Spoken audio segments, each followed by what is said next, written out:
ओडिशा आंचलिक टीवी सत्यर विजय। हाइकोर्ट को द्वारा 2 पिलारू ऊर्ध्व सरपंच असिद्ध घोषणा। जिलापाल निर्देश पर केन्द्रापड़ा बीडीओ धुमात नायब सरपंच को सरपंच क्षमता देले।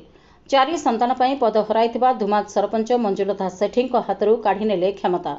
5 दिन पूर्वे जिलापाल करथिले चिठी।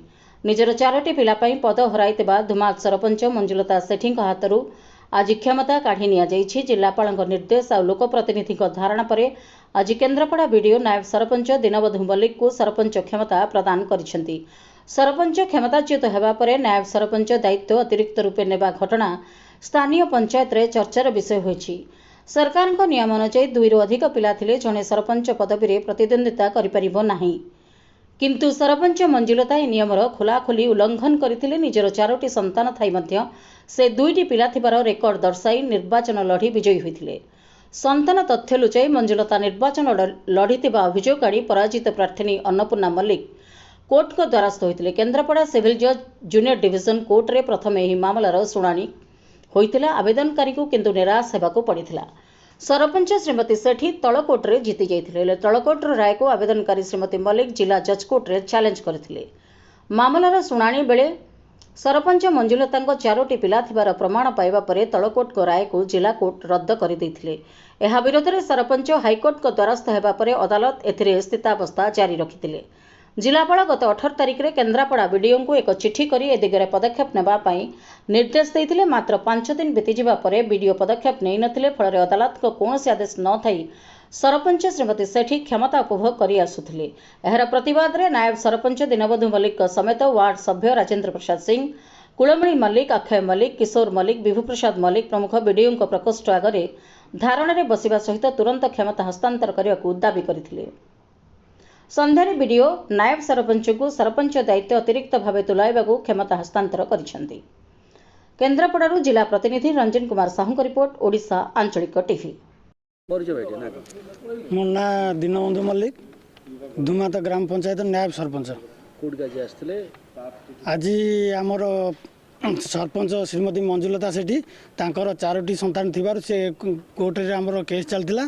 तापर से तांकर न्यायालय उच्चतम न्यायालय तांकू पद असिद्ध करिबारु मते आज जिलापाल एवं बीडीओ मते सरपंच पद रूपे दायित्व देले।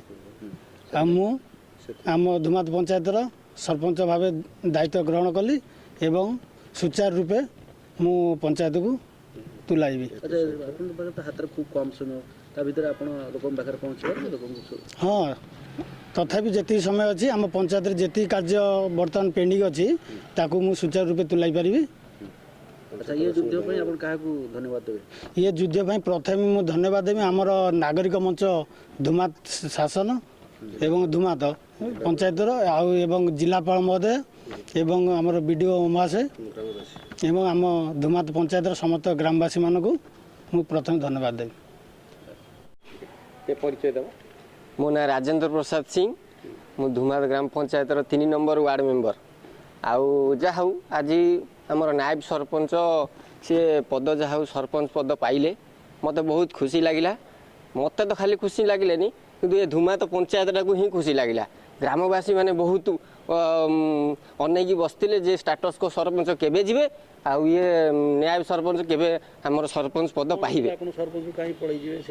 पळै जिवे कोन से बहुत अन्याय हेइथिला सुनिची।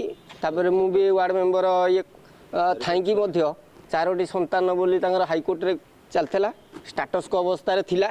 सेथिपई आमे बहुत ताको किसी कहू नथुलु। ताकर कोर्ट जहाँ न्यायालय जहाँ ये कले सरपंच होइतिले। हाँ, न्यायालय जहाँ उचित दंड देले किंतु निष्पत्ति लास्ट को हैला जे लेट हेले भी आमर किंतु न्याय मिलिला।